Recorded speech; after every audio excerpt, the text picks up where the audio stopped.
Hi, everyone. This is Jillian with Court Junkie.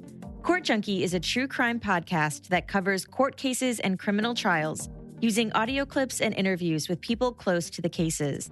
Court Junkie is available on Apple Podcasts and podcastone.com.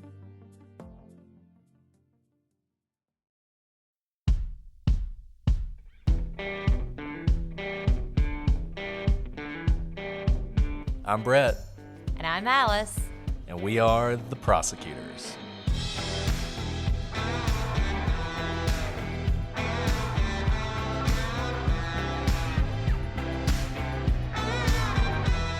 Today on the prosecutors, strange shadows in the night, televisions turning on and off, objects moving without any apparent cause. A tale better told in October? No, something far, far more terrifying.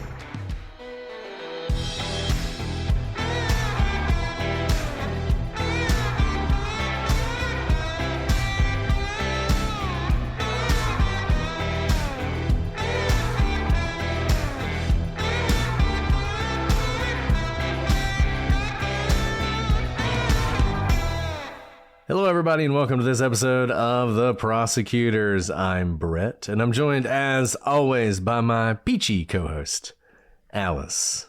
Peachy! Hey! Yeah. Bringing a little spring into this dark, dark winter and this dark story. That was CMP's word for you. Peachy. Peachy keen. Okay, I love it. That was like, you guys know of my love of gummy candies, so I'm like, because I'm a child. Apparently you're supposed to lose that taste for like gummy candies as you get more refined and older, and you like, you know, rich taste like chocolate, which I also love. But one of my favorite gummies are peach rings. So I figured you were going to talk about peach rings. Thank you. I love gummies as well. I'm a fan just of gummy bears. Whew. Just the look, they're all good. Gummy bears. They're all good. They're truly, truly all good. But thank you for that little breath of fresh air before we dive into really one of the most horrific cases. Yeah. When we get into this, I know I've told this story on the podcast before, but you can tell it again. I will tell it again because it's so horrific and it's so on point. But this experience of mine that you will hear about from law school touches right on what we're about to talk about. I did not die in my experience, but you see how close to kind of the edge you always are. So that's why this case really struck a chord with me, because it was a little too close to home. Well, this case is going to take us all the way back to June 1986.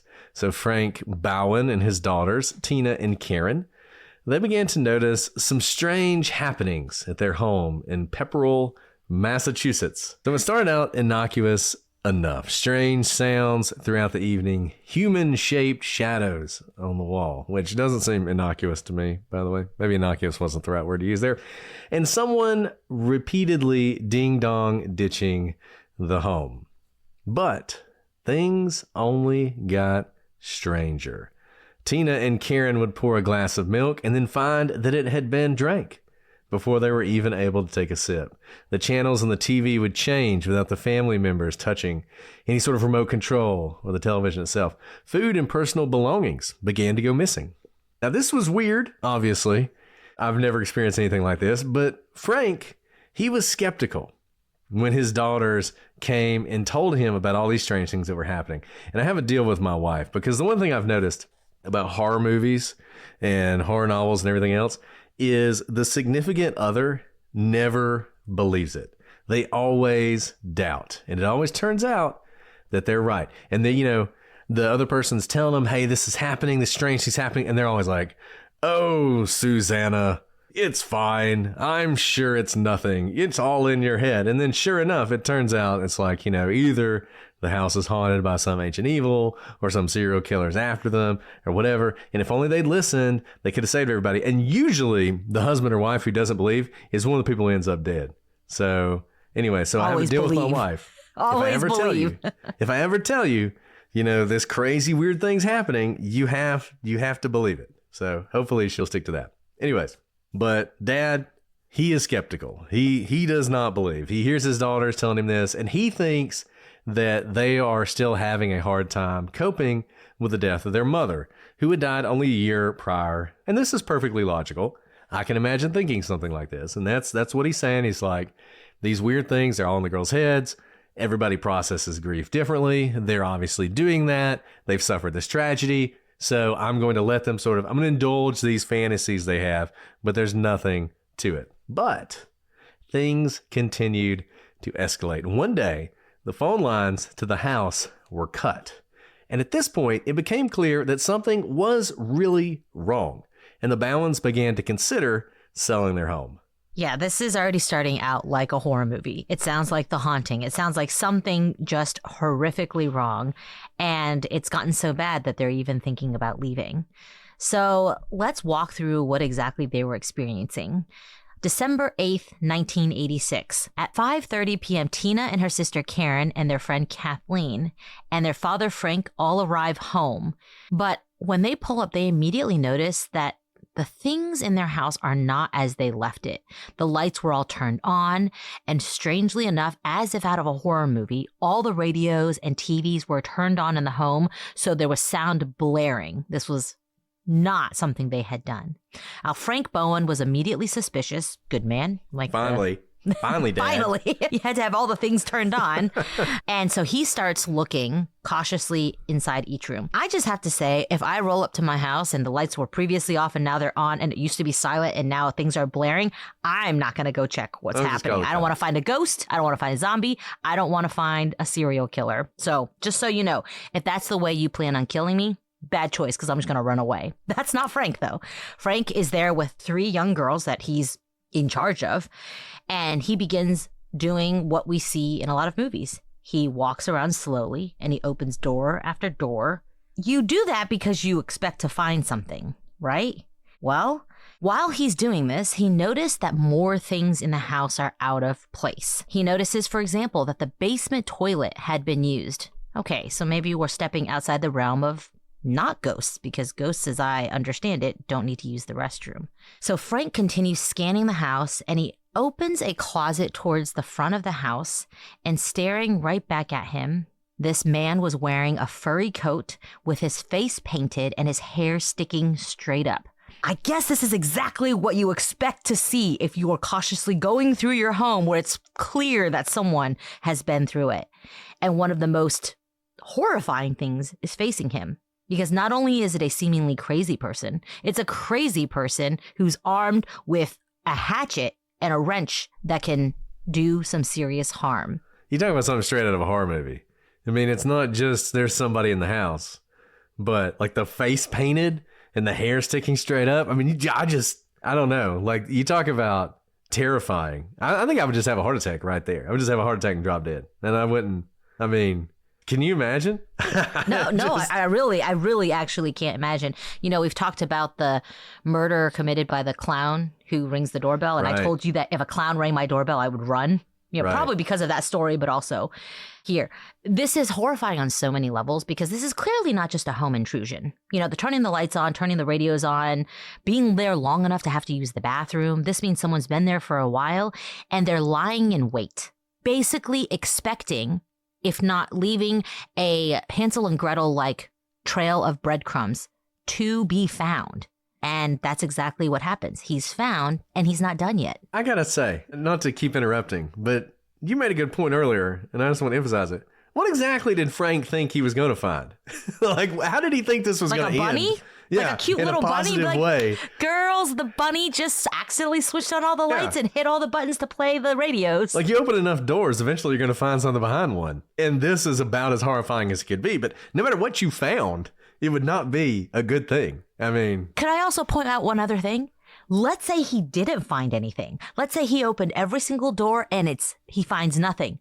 I wouldn't stay there the night. I wouldn't be like, well, they clearly got away, but they got in my house in the first place. Someone was here. And be like, ladies, whoever was here has now left. Come in. Let's do our sleepover after all. Like, no, I'm not going to stay. Yeah, we checked all the closets. Not the attic, but, you know, the closets are good. Okay, well, the horror doesn't end there, because it's not like he finds the intruder and the intruder just, like, walks himself out and say, yeah, sorry, turned all the lights on. Your electric bill's going to be real high. No, the intruder calmly instructed Frank and the girls to go to the bedroom. And at this point, Frank does some quick thinking. He doesn't do what the intruder said. In fact, he slams the door and he wedges it shut behind him. Good thinking. Locking the intruder on the other side.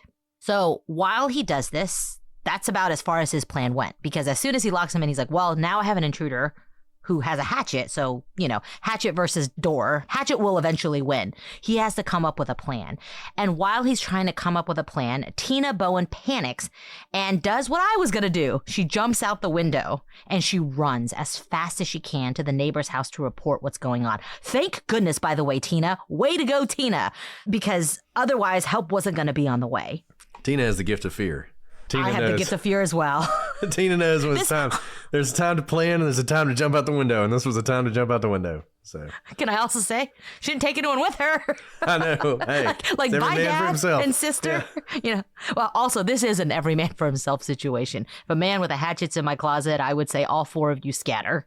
Right. So at this point, she's ran to the neighbor. The neighbor calls the police and they are racing to the scene. They interview Tina as well as the neighbor, and Tina is telling them what's going on. She gives them the phone number to the home. They try calling, but of course the calls are unanswered. At this point, they surround the home, making a plan on what they're going to do. You have a situation where a guy is armed and pretty clearly out of his mind. And you have these civilians who are there as well. And you don't know what the situation is. You don't know if he's gotten into that bedroom, if he's now taking them hostage, what the danger is. The police are not just going to start opening doors and closets and seeing what they find. So they surround the house. And as they're getting ready, they're also making a plan, just like Frank was earlier. Well, Frank now sees them. And he is now calling to them from the second story window. So they manage to get up to the house, and Frank lowers the two other girls down to them, and then he jumps down himself. So now all the civilians are out of the home. The police can enter the home, and the only danger is to them. They don't have to worry about the civilians. So they go in. They search the home. They search the surrounding area. They search the woods behind the house for any sign of the intruder, but they aren't able to find him. He has disappeared. Just as quickly as he appeared, he is now gone. And they don't know where he went. So at some point, while the family's unlocked in this bedroom and Tina's running, it appears to them that he has escaped. So the sliding back door to the home was slightly open, and they found a hatchet and a wrench on the ground near the porch steps. And at this point, they're like, okay, this is what happened. He slipped out through the sliding glass door. He left his weapons here. He's taken off before we can get to him. So no one knew who this was. It wasn't immediately obvious to the family or law enforcement. Obviously, this person had their face painted. They're dressed in a fur coat with their hair standing on end. Not easy to ID them. The physical description given by the Bowen family varied from person to person. You can imagine this is a high-stress situation. They're all freaking out. They're describing they all saw the same guy, but they're all describing a different person. So this is not very helpful. There's not a whole lot of evidence to go off of. And it appears the intruder was not only wearing a fur coat, he was also wearing gloves. So the hatchet and the wrench had no fingerprints on them, so they couldn't use fingerprints to identify him. And the Bowens were told, probably shouldn't stay at the house tonight, which some obvious advice from the police, but best advice you could give. And you know what? They agreed. So they decide, we're leaving the house. We're not going to stay at the house tonight. We don't know if the guy will come back. They go off to stay somewhere else. 2 days pass, and on December 10th, Frank Bowen calls the Pepperell Police Department again. This time when the police arrive, Frank tells them that when he got home to grab some of their family belongings because they had, remember, left the house and were staying away, I would stay away probably forever. I'd be like, I cede this house to you, painted man. But they are smartly not staying there. So he comes home to pick up some things, and he sees the intruder from 2 days prior in the window. Now, he's inside the house. This time, Frank doesn't go in by himself. He calls the police. The police come inside, and they are met with a horrifying sight. The police sees a knife stabbed into the wall of the house, and a message was written on the furniture in shaving cream, and it said, "I am in your room." Literally the stuff of nightmares, right? Another message was written on the wall in the kitchen, and it said, "I'll be back," with a photo of the Bowen daughters with a knife stabbed through it. And as if this is not horrifying enough, there are 2 glasses of champagne on the counter, poured, but neither was drank. And a BB gun was found in the basement. This doesn't this sound like a script? Like we're reading a script of a movie. It's like policeman walks in and sees X, Y, and Z. If you saw this in a horror movie, you'd be like, that's ridiculous. That's too much. You've gone too far, script writers. Like the knife stabbed through the photo, too much. And the I'll be back, and I'm in your room. And the champagne, the 2 glasses of champagne. Like, who is it for? Is it for the girls? Is it for him when he kills each girl? Like, what is this? What's the symbolism? Yeah. Now, the BB gun is really not that big a deal. But everything else is just terrifying. And this is a true story. I promise you, all this absolutely happened. Yeah, absolutely. And also note that this is 2 days later. So is this intruder just hanging out indefinitely until they come back to see these messages? Did he do these messages right after they had left the house on the 8th? Or did he just come back 2 days later and he happened? The fact that he's seen in the window, I don't think it was that much of a coincidence. I think what it shows is the intruder's been there the whole time, right? Because for it to be a coincidence that he sees him when he just happens to drop by, he doesn't know when Frank's going to drop by to get his belongings. They've been gone for 2 days. So the fact that he even catches a sight of him, this intruder in the window, tells me that he's been just hanging around at their house. Like at this point, I cede house to you, Painted Man. That's it. I'm never coming back. But even more strangely, despite a clear intrusion, not only did Frank see someone through the window, there's knives stabbed through pictures of the Bowen girls, there's messages written in the house, the police can't find a sign of an intruder. This really puzzled investigators because all the doors were locked and there were no footprints in the snow leading away from the house to the house, anything like that. But the officers weren't giving up, which I'm glad, because this is clearly a soon-to-be crime scene. It's definitely a crime scene because there's an intruder. And they searched the home again. This time, they noticed that the toilet in the basement, remember that toilet that had been used 2 days prior when Frank came home? They noticed that there's a false wall behind it, built to hide the plumbing, but it also left a small triangular-shaped space. The officers looked into that space, and they found a pile of dirty clothes, but that's not all. They also see, terrifyingly, a man crouching in the corner. I don't know about you, but we're not going to have to pause the podcast now so that I can go check behind every toilet in my house. Absolutely. Oh my gosh. So this man crouching in the corner actually doesn't put up a fight at all. He's found behind the toilet and he comes out on his own without argument, not forced, and he's subsequently arrested. And this wasn't a man at all. It was a 16-year-old boy named Daniel LaPlante, and he had been intermittently living in the wall of the Bowens' home for 6 months. I think now is the time for you to tell your story, Alice. Okay. You've told it before, but I've told it. I was going to say some people don't listen to all the episodes, so.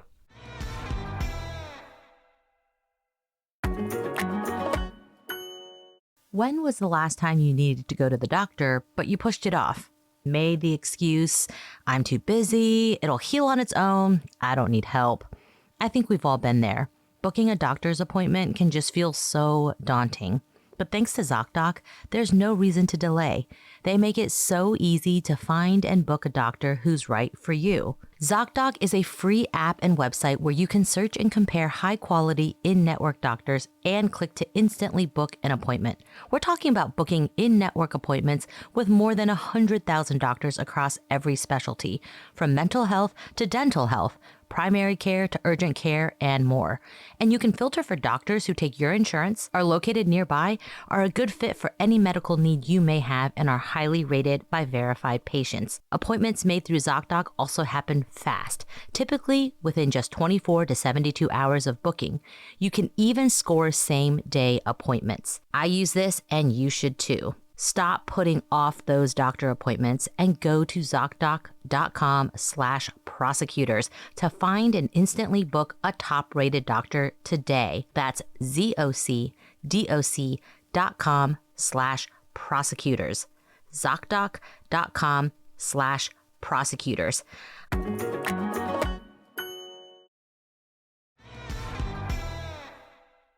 If you've been around for the past 4.5 years, you've heard the story before, so I'll make it a shortened version. You can find the episode where I tell the full story. The reason I said that this story hits way, way, way too close to home is while this all sounds like a movie script, I've lived this, and so I know it's not a movie script. So my first year of law school, those of you who heard us cover the horrifying story of a med student who was murdered there my first year, that same semester when everyone has curfews imposed by campus police because we can't find a murderer on the loose, and all of us are just kind of living in northeastern of the country where it's dark all the time, it's snowing all the time, there's a murder on the loose on campus, and my class is pretty small. There's only, like a little over 100 people in my law school class. So you get to know everyone very well, especially the first semester. Everyone's hanging out at each other's homes and getting to know each other. There are 5 girls in my class, which is like 10% of my class, literally. They all live together in a house in East Rock. If you know New Haven, it's like the residential part of New Haven. Not apartment buildings, but old 100-year-old homes. This is where I live too, East Rock. And we went over there all the time for, watching football or just baking cookies, having parties with our class. It was a good hangout place since so many of our classmates lived there. But I knew these girls well. They were my classes, and we'd all just met each other. We'd known each other for like a month at this point, so no one knew each other very well. But some of the girls who I got to know a little bit better than the other girls in the house started like gossiping a little bit about their roommates. They're like, I don't know who it is in our house, but every time I buy groceries, someone like eats all of my groceries. They eat all my cereal, they drink all my milk, they eat my cheese. Kind of annoying because we're all on, student loans and groceries are kind of expensive. And I heard this from multiple of the girls. They're like, I don't know who keeps eating my bananas, specifically bananas. Like someone was pilfering all the bananas in that house. So one of the girls was like getting a lot of potassium. And this went on for about a month. Like every time I went to a party at their house, someone would be talking about how annoying it was that one of the girls in the house was just not doing her share and eating everyone else's groceries and not contributing. Common roommate problem, right? Until one day we have class and everyone has different hours of class, but because it's law school, you can come home in the middle of the day. One of the girls comes home at like 2:00, so after lunchtime.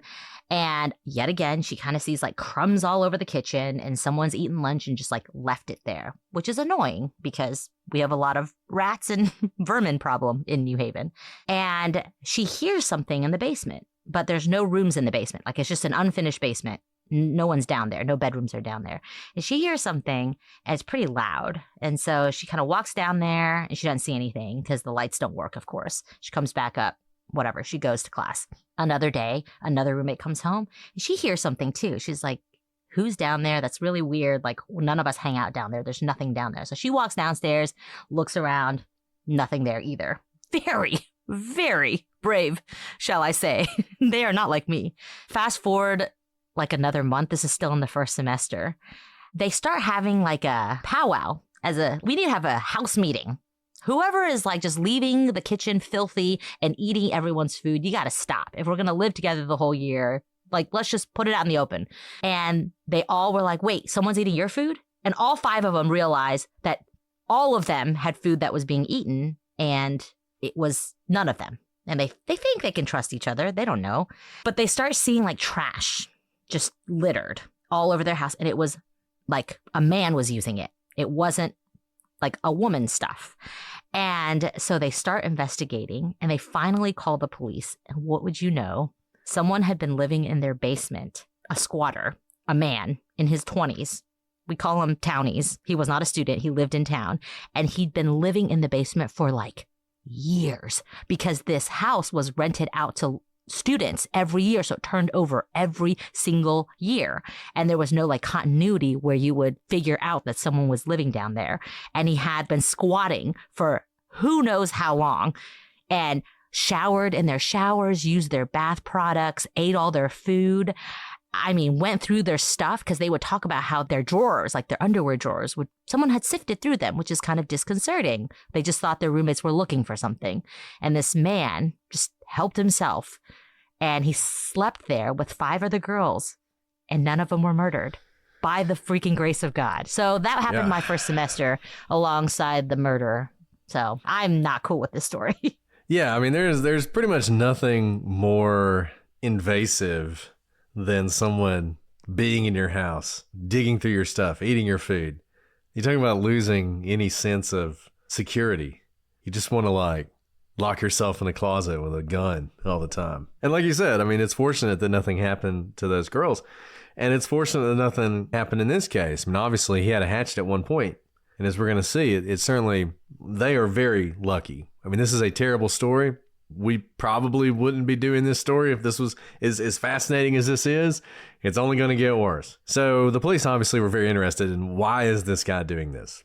Well, it would turn out, remember, he's been there for 6 months. Well, it turns out that 6 months before that, Tina, the oldest daughter, had agreed to go on a date with Daniel LaPlante.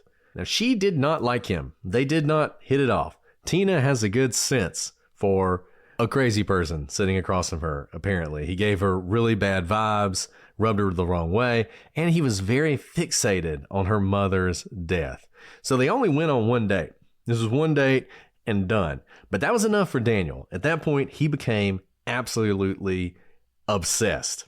And this obsession led him to going to her home and living in the walls of her house for 6 months, watching her family, and doing all these incredibly bizarre things. And remember back to that champagne. I think we know who the champagne was for now. It was for Tina. And it's just fortunate that they didn't go back. And it's fortunate that her dad saw him in the window. Because I got to think, if he'd have walked into that house, not realizing what he was walking into, there's no telling what would have happened to him. I will say, I was kind of raised, I always felt like if someone did the chivalrous thing and asked me on a date, I would say yes to one date. Because they went through all the effort, even if I wasn't going to, there was not going to be hand-holding or kissing, whatever. It's just like a nice thing. They did a nice thing. I will reciprocate, and then that's it. This makes me rethink everything about my childhood. They're living in your walls. Yeah, you know? I mean, no who knows? How many of those dates living in your walls? Probably even as we speak. Again, I need to go check all of my toilets right now. I don't say yes anymore that I'm married for any of you who are about to leave a 1-star review. Daniel was charged with the obvious, breaking and entering a dwelling, 4 counts of kidnapping, because remember, he moved them from the one room to another, and that's all it takes for kidnapping. Kidnapping is very simple. You force someone, through the use of force or intimidation, to move from one place to another. Doesn't have to be very far. In this case, it was literally from, I guess, the foyer where the closet was to the bedroom. That's enough. He's charged with kidnapping. 4 counts of armed assault, larceny, and malicious destruction of property. So he's got some pretty hefty charges against him. Now let's talk a little bit about Daniel. Daniel was born May 15th, 1970 in Townsend, Massachusetts. Now, his family life was not a happy one. They were very poor. The home was dilapidated. There was junk everywhere. There were old cars littering the lawn.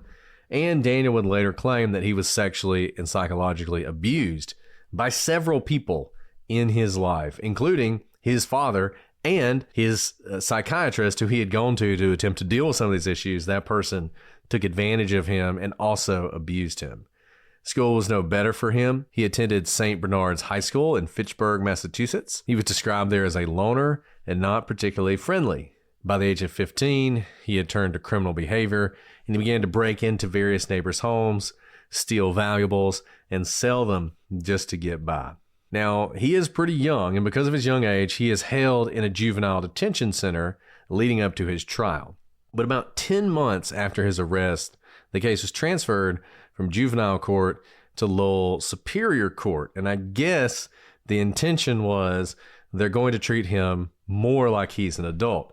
But unfortunately, this change is going to lead to a decision that's going to have very bad consequences. Very, very bad consequences, because on October 9th, 1987, now that he's in Superior Court, what do we typically talk about? Bail, right? If you're going to get bail, what's it going to be set at, and if you can meet bail.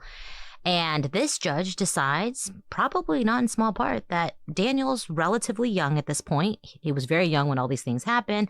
And while all of the charges are very serious, nothing quote unquote terrible happened, right? The kidnapping was relatively minor. No one got hurt. And so he decides to set bail for Daniel out at $10,000. Now, his mom gets a second mortgage on their home to cover the bail money.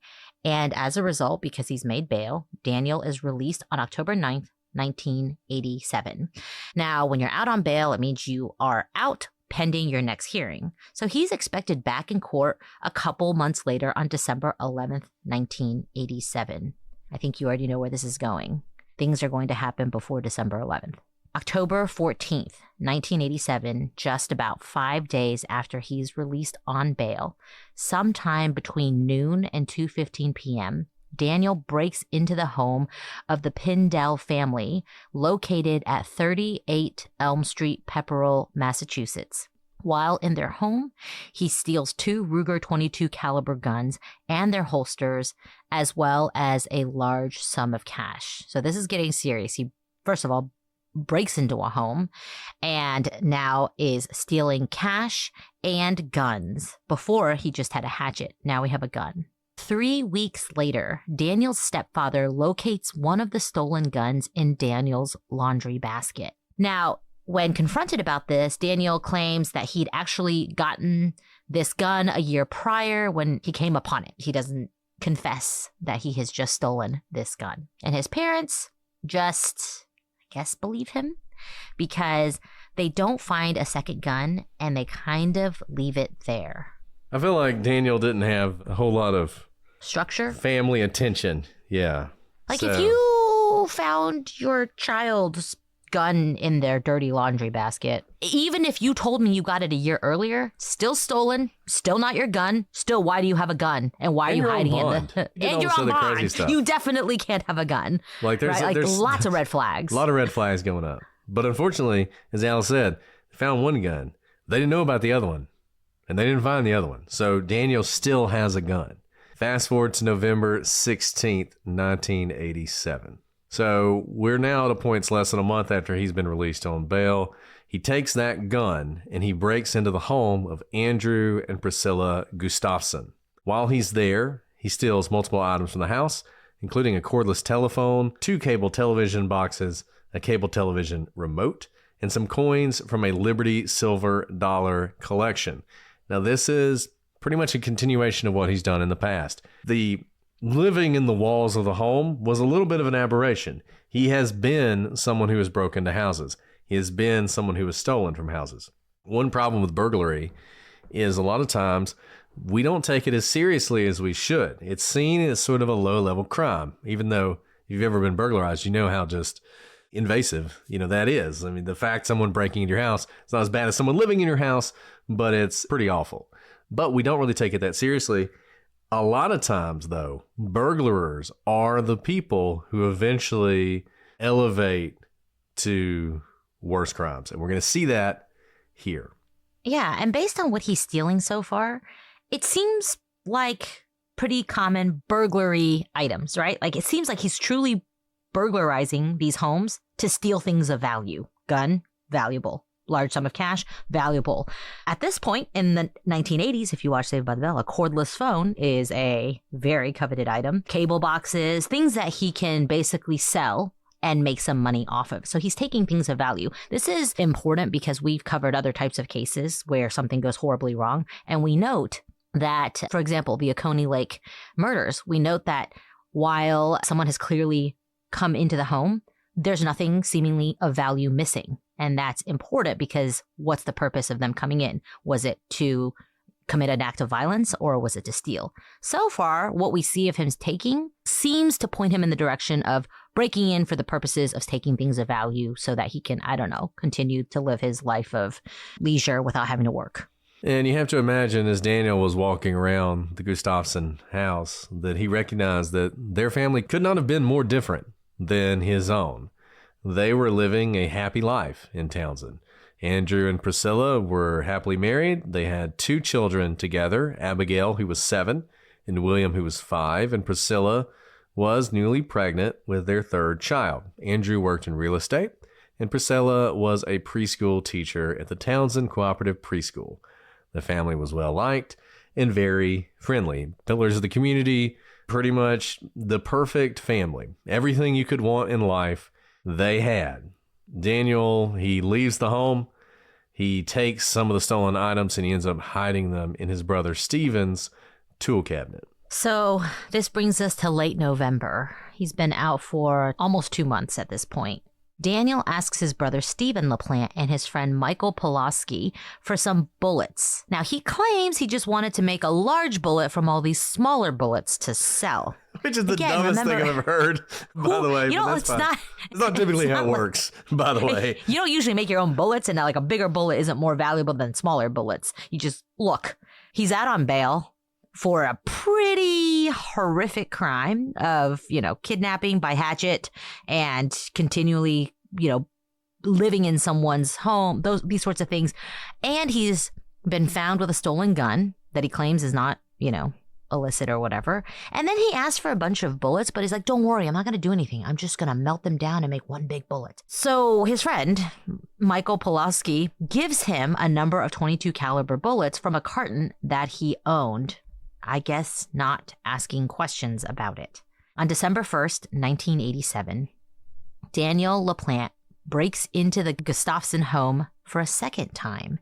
This time, he doesn't just have that .22 caliber firearm that he stole previously. This time, it's loaded with the bullets that Pulaski gave him. Priscilla and her 5-year-old son, William, returned home that afternoon after she picked him up from the babysitter around 1 p.m. And Daniel was already in the home, and he hears them enter the home. And while he debates jumping out a window, he ultimately decides not to do so and instead stay in the home. So while he's in the home, you got to have a plan. If you're not going to run, what are you going to do? There's really one other thing. You're not going to wait it out because your chance to escape has passed. So instead, Daniel confronts Priscilla and the 5-year-old William while brandishing the loaded .22 firearm. He orders the two of them into the bedroom. Does this sound familiar, by the way? This is what happened to the Bowens. Where he puts William in the closet and he tied Priscilla to the bed. He would later tell police that this was all he planned to do. He was just going to put William in the closet, tie Priscilla to the bed, and he was going to leave. I have my serious doubts that was all he was going to do because he could have just forced them into the bedroom, tell them to count to 1,000, and run out the door. It's not what he did. Instead, he does something utterly, utterly horrific. So there's one of the most disconcerting things is, of course, having your home broken into. I have heard that this crime that we're about to talk about is even worse than death. And once he ties Priscilla to the bed, he rapes her, and he doesn't stop there. At 17 years old, Daniel finishes raping Priscilla and then shoots her in the head twice, killing her. And you know that Priscilla is pregnant with their third child at the time of her death. And if this wasn't enough, if he came for sex, if he came for murder, he didn't stop there. William's been in the closet. He doesn't just leave William there. He's a 5-year-old boy. He saw nothing, whatever, let him go. He doesn't do that. Instead, he takes William to the bathroom upstairs and he drowns him in the bathtub. But Daniel isn't finished. He's now leaving the home, and as he's doing so, Priscilla's 7-year-old daughter, Abigail, returns home from school.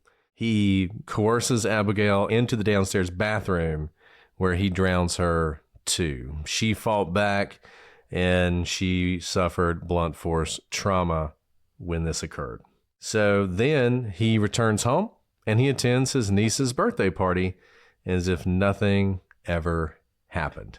How could you go to your niece's birthday party when you've just killed someone who's so like your niece with your bare hands? And not just by, drowning is horrific, but to include that blunt force trauma as well. This is a triple murder, and then he goes to a child's birthday party. So at this point, Andrew Gustafson, he returns home from work around 5:30 p.m. and he immediately knows something is wrong because he doesn't hear what you hear when you have a wife and 2 young children running around. There's no sound, there's no giggling, there's none of that. The household is silent, and no one responds when he calls out. Then he finds Priscilla's body. She was laying face down on their bed with a pillowcase over her head and obvious gunshot wounds. He calls the police immediately. He does not look for his children because he knows what he's going to find, and he would later tell police that he could not bear to find them dead. Massachusetts State Police arrive on the scene, and they do find the bodies of the Gustafson children. They collect several important pieces of information and evidence from the scene: the pillowcase that was covering Priscilla's head, body fluids on the bedspread, part of a condom on the floor, which goes to what Alice said earlier. This was always his intention. He went there intending to do this. This wasn't something that just happened. He was prepared. A knotted brown sock, several makeshift ligatures, and there was additional evidence outside, including a pillow with 2 spent cartridges inside. So most likely he had put the gun, I guess, in the pillow, and the cartridges had been ejected into the pillow. And when he dropped the pillow, still have the cartridges. So the police have a lot of evidence to work with in finding out who committed this horrible crime. So we've been following Daniel for a couple months now, and things have escalated very quickly. So going into the next morning, around 1 a.m., December 2nd, when the police chief is searching the perimeter of the Gustafson home, he comes across several footprints in the flower bed and around the house to an area where a nameplate sign was noticeably missing.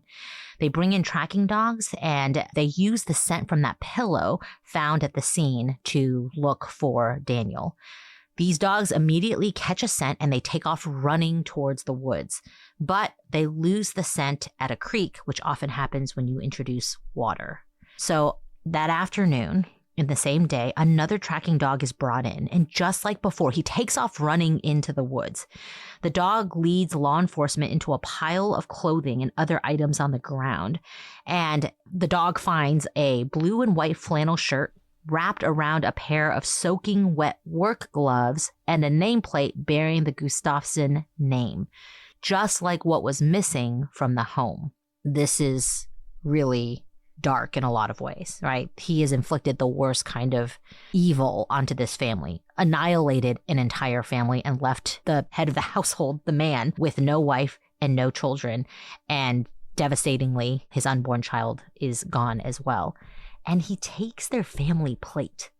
I mean, this is more than just a senseless act of violence. This is not just being caught in the act of burglarizing. We know that because he chose to stay. This is not just being obsessed with someone. This is very personal and very deeply psychological that he takes their nameplate, but then tosses it as well, as opposed to keeping it. Now, the dog doesn't stop there. The dog followed the scent further using the flannel shirt that it found, and this takes him 3 to 4 feet from Daniel LaPlante's home. The two homes were located only a half mile from each other and separated by a small stretch of woods. To imagine that your killer lives just half a mile away, but to live such a different life is chilling. State police tracked down LaPlante to the Townsend Public Library, where he is being tutored, of all things. So he shows up for his tutoring lesson. A lot of things you can see happening here. Triple murder, goes to a niece's birthday party. Being hunted down at a tutoring session at the library. Now, he remains calm when he's confronted while the police speak to him, and he told them that he'd been home watching music videos on MTV all day on the day of the murders. So this is his alibi. He said the only time he left was when he went to try and get a chainsaw out of the shed to cut some wood. But the shed was locked, so he abandoned that plan. Later that evening, he went to his niece's birthday party with his mom. As the interview went on, though, LaPlante's calm composure begins to crumble. He becomes jumpy and sweaty, but he didn't stray from his recollection of staying inside all day watching music videos. Police left after gathering LaPlante's statement, but stopped by his house later that day to speak with him again. Daniel's mother would not let them speak to him without an attorney present. And I just want to say, this is sort of an interesting story about probable cause, too, because obviously the police are pretty convinced that Daniel is involved in this crime, right? I mean, the dog led them right to him, but they don't arrest him. They probably don't have enough to get a search warrant, right? I mean, there are some people who think you can get a search warrant just because you decide you want one. They have some pretty strong evidence, but they don't have anything yet that's going to be able to get them to a point where they could search his home, for instance. And they got a lot of evidence and they're hoping they can match it to something, but they really need something else. And so they want to keep talking to Daniel because they're hoping he will say something or he will do something that will give them that probable cause they need. So his mom's like, look, I know my rights.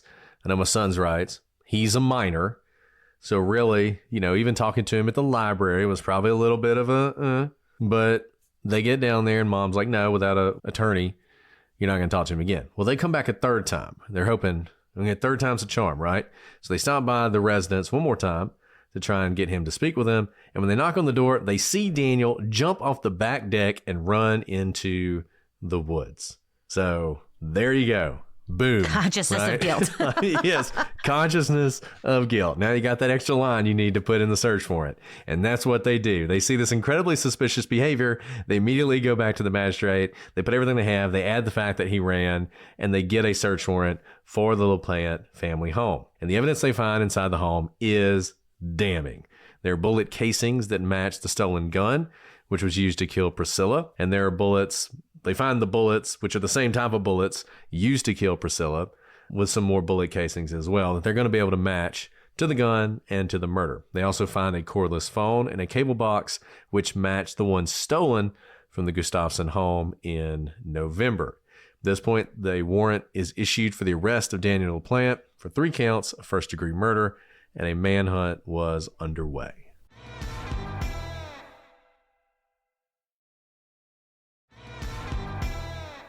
Next day, December 3rd, one of the detectives searching for Daniel pulled into the driveway of a home in Pepperell to turn around when the resident of that home, Mrs. McGovern, flags him down. She asked that he accompany her inside because she was just getting home and she saw everything that had been going on with the manhunt. So she was understandably nervous. The detective agrees to go in with her, and when he got inside the home, he heard a large bang upstairs. Way to go, Mrs. McGovern, by the way. Way to go with your gut feeling that something is off. And she police officer herself. For taking the police time officer. to do this. This would have been easy for him to roll his eyes and be like, whatever, lady, everybody's nervous. But he didn't do that. He went in with her. And this was truly like a guardian angel was looking out for Mrs. McGovern because, remember, this police officer was only there to turn around. This was not a destination whatsoever for him.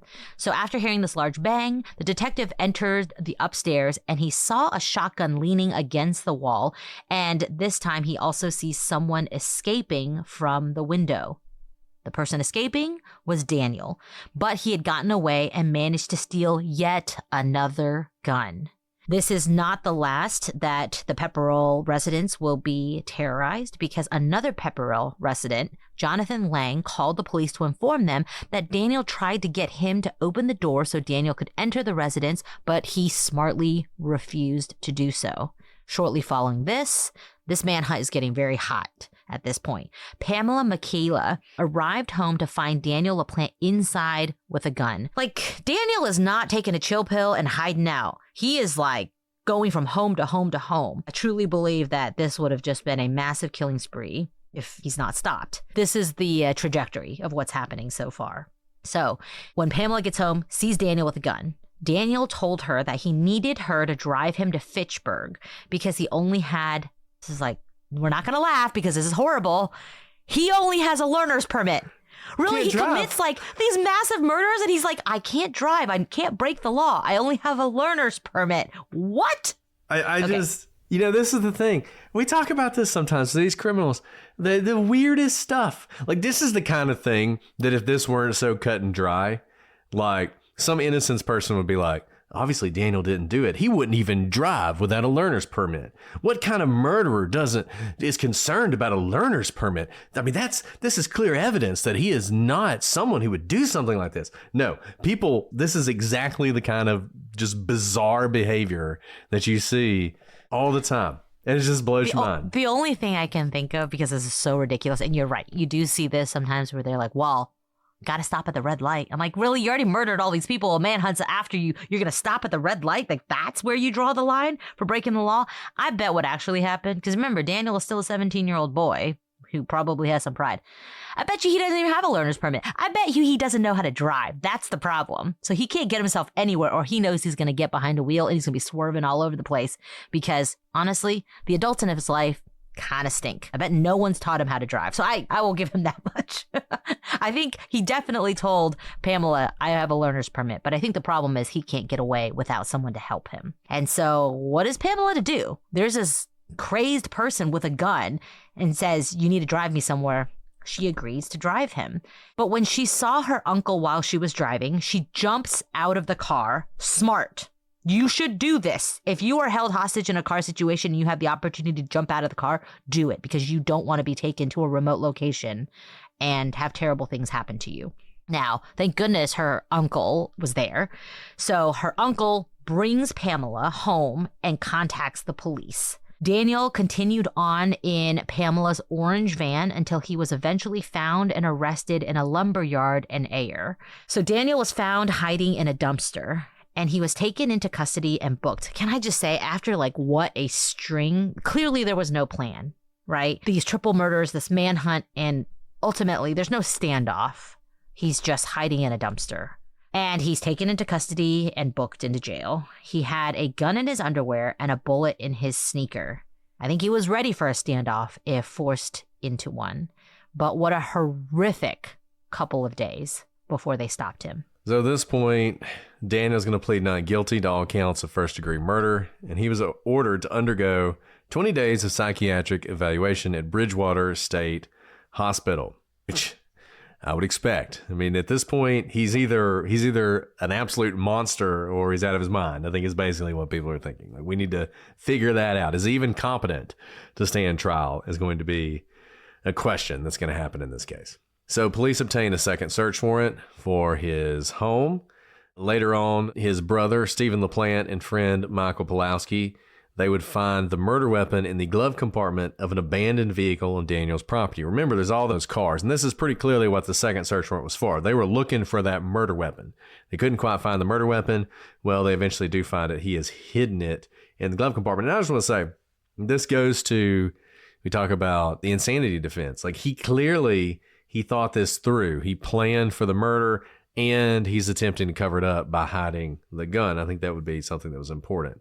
He is eventually indicted on 28 counts, 4 charges related to the murder, a handful related to the Bowen family. Remember, I mean, as horrible as what happened to them was, that was like a blessing compared to the stuff he's going to do later. And then, of course, all these other things he's done, like kidnapping this other lady, all the break-ins, everything.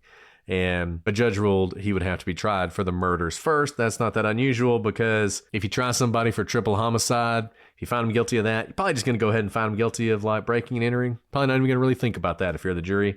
So basically, we're going to separate those out. He's going to be tried for the murders. And then if the state decides to go ahead and try him for those, he'll be tried for the other charges as well. Oh, okay. So they go to trial pretty quickly. I mean, you've heard the evidence. It's pretty strong here.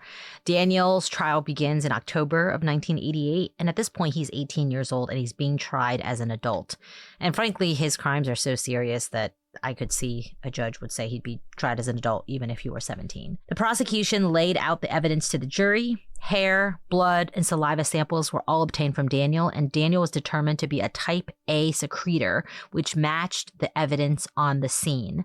Fibers from the flannel shirt that the dogs found in the woods were also found to match fibers on the shirt that Daniel was wearing on the day of the murders, as well as in various places at the scene of the murders. In other words, this is very, very strong evidence tying him to the murders. In fact, a strand of hair on one of Daniel's socks was shown to belong to Abigail Gustafson. Remember, unfortunately, she sounds like she fought back and he had to use blunt force. This is so sad that it clearly was a pretty violent struggle because her hand ends up on one of his socks. Finally, the shoe print outside the home matched the shoes Daniel was wearing at the time of his arrest. Not to mention, the tracking dogs led investigators right to Daniel's doorstep. I mean, this is as strong as it gets, so some of you may be wondering, why did he go to trial? Well, Daniel's defense team implied that Daniel was insane. Remember, insanity is a defense that you have to present. It doesn't keep you from going to trial. But they only imply it because they don't call any witnesses of their own or present their own case. Daniel also did not testify in his own defense. So his team simply suggested in cross-examination of the prosecution's witnesses that there were other suspects, even suggesting that Daniel's brother could have done it. But Daniel was the easiest to pin that crime on. And this is a situation where there's no downside to going to trial unless he wants to plead guilty to sort of alleviate his own mind, the burden of what he's done, right? We talked about this some of the Richard Allen case. If it's not a death penalty case, and if you plead guilty, it's life without parole, you might as well roll the dice, right? And it seems like that's basically what happened here. He rolled the dice, but his defense knew this is basically a slow guilty plea. There's no defense we can put on, so let's just try and poke holes, and maybe we'll get lucky with the jury. But on October 26th, 1988, the jury found Daniel guilty on all counts. Massachusetts does not have the death penalty, and so he was sentenced to 3 consecutive life sentences without parole. And not surprisingly, he was never tried for the charges related to tormenting the Bowen family or any additional charges because, once again, he has been convicted. He's going to be in prison for the rest of his life. The Commonwealth decides not worth pursuing those, and they let him go. That's fairly common. In 1993, his appeal was denied, and that should have been the end of it. But then the Supreme Court, in its infinite wisdom, bans life without parole sentences for juveniles. And this made some convicted killers eligible for parole after only 15 years. And I say ban life without parole sentences, not actually.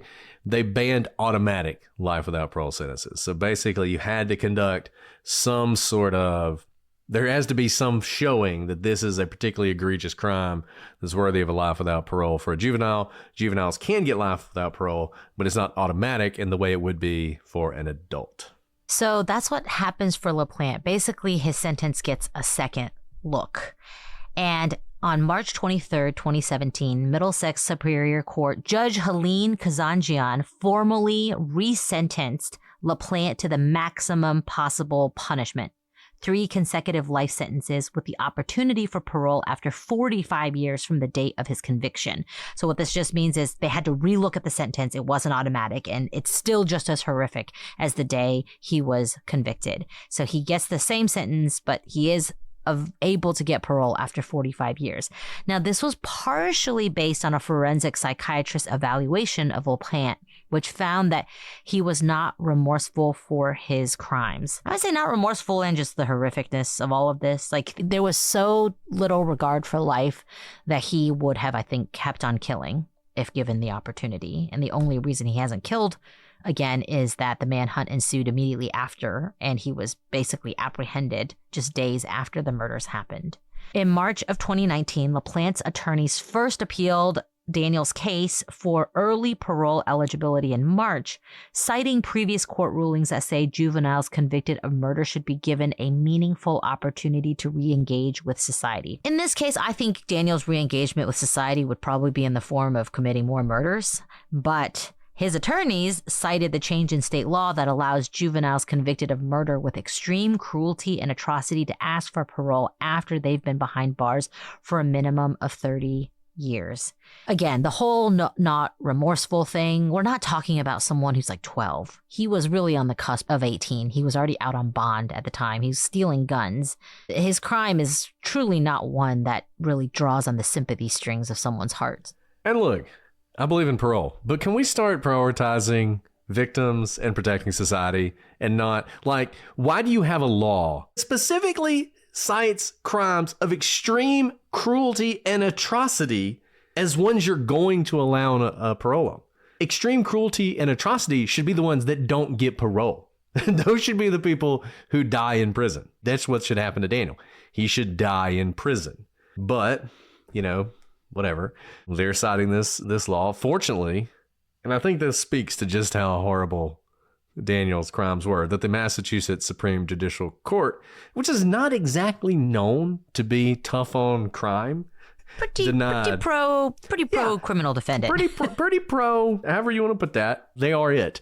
Well, they denied LaPlante's request for early eligibility for parole. Justice David Lowy wrote the court decision, and he provided the following rationale. The defendant's sentence is proportional both to the crimes he committed and to his particular characteristics as an offender. Yes, it is. Ultimately, the resentencing judge concluded that although the defendant had shown signs of improved behavior in recent years, his prognosis for rehabilitation in the future is guarded. You can say that again. Daniel is currently being held at the Massachusetts Correctional Institute in Norfolk. He will be eligible for parole in 2033. So in 8 years, for those of you living in Massachusetts, prepare yourselves for his possibility of parole, though we can hope he'll never get parole. He will be 62 years old at that time. So there's really no mystery about this case. It was I think, open and shut from the beginning, but I think it is a fascinating view into a very short amount of time in which the crimes escalated so quickly, and you can clearly see where Daniel's trajectory was going. It was only going to become more and more violent and more horrific. The justice system worked swiftly in this case, and I think by doing so, both the police finding him quickly and then him being convicted, and the judges who were asked to revisit his sentences and his petitions for parole did the right things, which is to look at the specific case and not just treat him as a quote unquote juvenile. Like, juvenile is just thrown around as if that absolves all sins. There are some who truly have committed such atrocities that they need to be removed from society so as to prevent additional murders. I think each of these people, each of these judges, prosecutors who touched this case knew what they had on their hands, and they knew if they were the one to let Daniel out, like that first judge was who let him out on $10,000 bail, blood would be on their hands because he had proven he would do that. I don't think everyone is beyond rehabilitation, but I think in this case, you have to look at the individual, and this individual truly had a deep disregard for life and the ability to execute swiftly with absolutely no hesitation, and would do so again had he not been stopped. So I will say the one good thing out of this is more people did not die because of the judicial system working the way it should. And we talked about before, a lot of times criminal behavior, people will age out of it. So your criminal active years are not unlike your working years. Your 20s to your late 50s is really when you see people commit most crimes. And so for a lot of things, if you can get people past that, you feel like they probably are not a danger to society. I think whatever is in him and whatever it was that drove him to do this, whether it's just a real darkness in his heart or some sort of mental illness, whatever it is, it's still there and it will always be there. So I think he will always be a threat. And I don't care how old he is. You can fire a gun at any age, and that's how he has killed before, and I think he would kill again. This story is a terrible one. If you just can't get enough of it, True Crime All the Time did some coverage of this, Dark Down East. There's a lot of articles about it. There have been several 1-hour shows that do different crimes every week, have done some pretty good shows on this as well, so there's stuff out there. But it is a terrible crime, and it's wild because it starts off with just this utterly bizarre incident where he's living in the walls of somebody's home, and you just wish that someone had recognized just how deviant that kind of behavior was. And this was not a person who needed to be out on bail if he'd done something like that, because my first thought, if I had been that family, I would have gotten out of the state, because my first thought would have been, he's coming back for us. He didn't do that, but he did target another family, and he wiped them out. And this is hard. We don't know a lot about his family, but the person or the people who could have noticed this deviant behavior, other than the Bowens, who he was found living in their home, would be his family. He's 16 years old. He's a juvenile. Where's your kid for 6 months that you don't notice he's not living with you or not where he's supposed to be? I think obviously this is indicative of the kind of home he was living in. But, we talk about all the time, how do you turn crime around? How do you make a meaningful difference on recidivism rates? How do you meaningfully stop these horrific crimes? How do you weed out or stop the breeding of monsters in our society? Ultimately, I think there are going to be people who we don't understand. They may have the perfect family and they turn out just fine. But I think, sorry guys, if you came here for parenting advice, you're not going to like it. Gentle parenting ain't going to do it. Like, especially kids like Daniel who showed deviant behavior pretty early on. You needed some structure. Maybe some of that structure could have come in the form of knowing where your son lived for 6 months or something like that, or knowing that it was beyond your control. But my first thought is, man, if the police came looking for my child, I understand their rights. As a lawyer, I understand that you're supposed to speak with a lawyer, but if I knew I had like a killer on my hands and I could prevent more lives from being lost, I'd be like, take him, talk to him now. Like, let's just stop the horror. But a lot of sadness here for all the people affected, for, oh my goodness, a family who was literally annihilated for no reason. We still don't really know the reason. It wasn't random. He broke in there twice. He lived half a mile from them. Your imagination can run wild. Why he targeted that specific family may have been because they were a happy family. I think this is a very, very helpful view into the minds of certain criminals and why these long sentences sometimes just have to exist. No, I think you're absolutely right about that. And look, we would love to hear your thoughts on this case. Shoot us an email, prosecutorspod@gmail.com, @prosecutorspod for all our social media. If you have had someone living in the walls of your house, let us hear the story. It'll freak Alice out. All the better. You see, Alice, there's that door behind you. Who knows what's behind that door? No. It's not October. You don't get to do that outside of October. Thanks. I'm not entirely sure. I should start keeping track of who recommends cases for us. But whoever recommended that case, I mean, wow.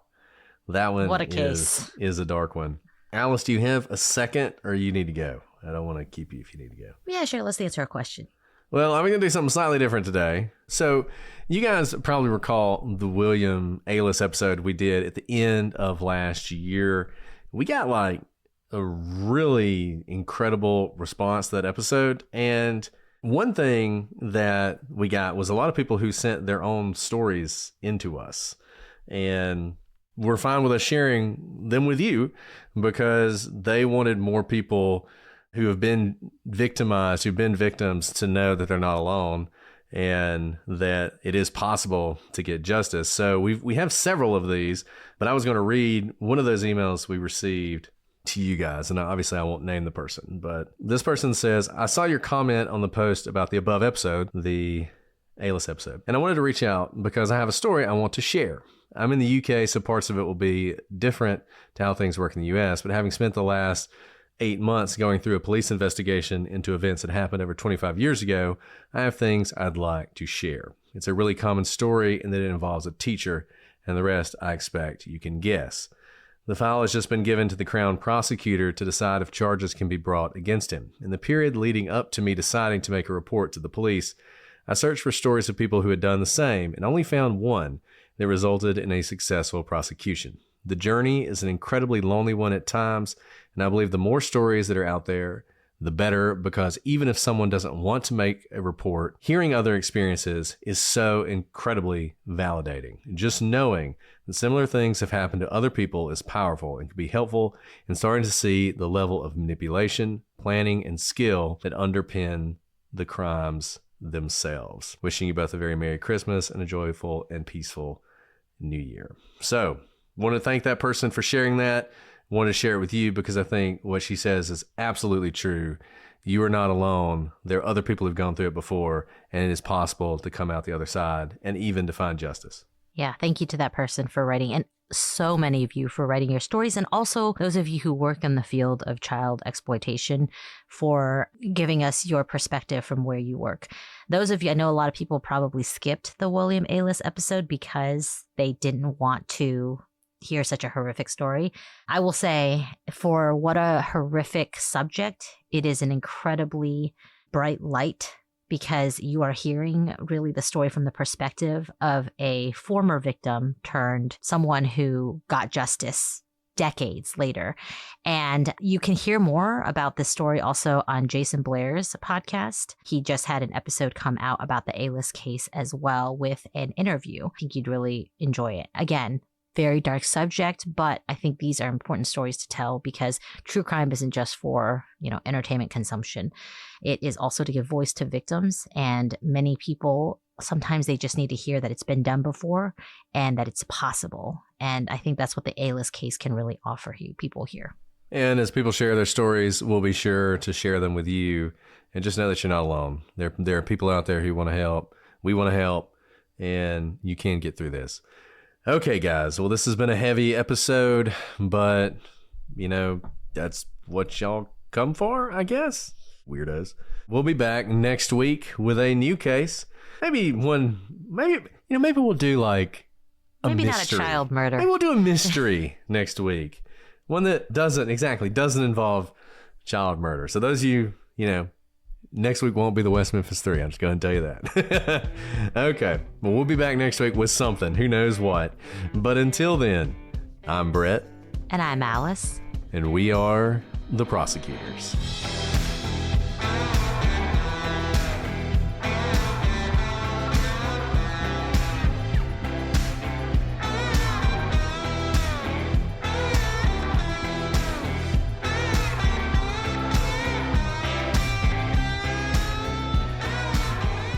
Well, this case is going to take us all the way back to June 1986.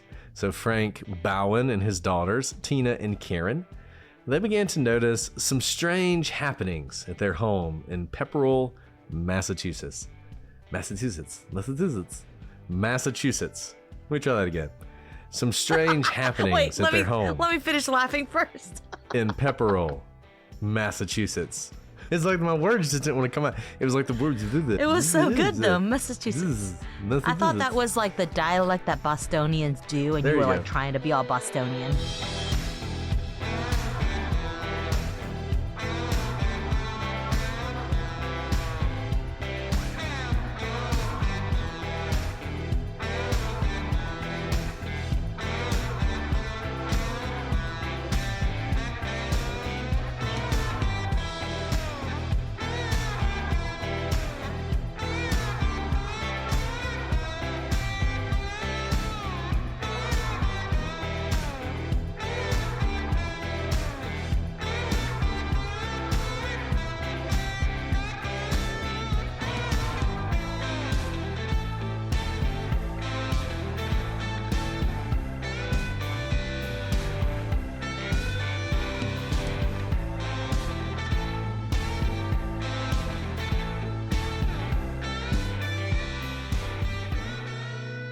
There you go. I was trying to get into that.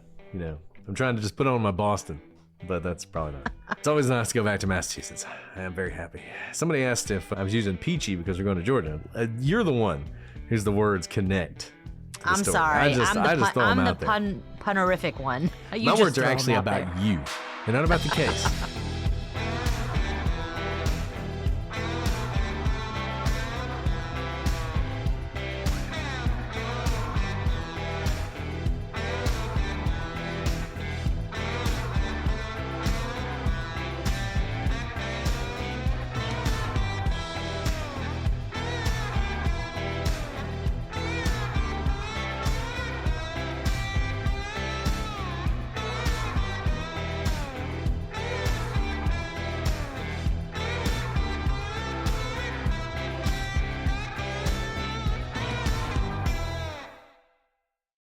At Pluto TV, we're celebrating Black History Month with our curated collection of Black content, all streaming for free. Find groundbreaking films, including Selma, Django Unchained, Ali, and Coach Carter. You have an incredible gift up here. Gripping series like Power and The Game, next-level comedies, music video channels, and more. Brilliant Black entertainment, intentionally curated, and all free. This month and always on Pluto TV. Stream now, pay never.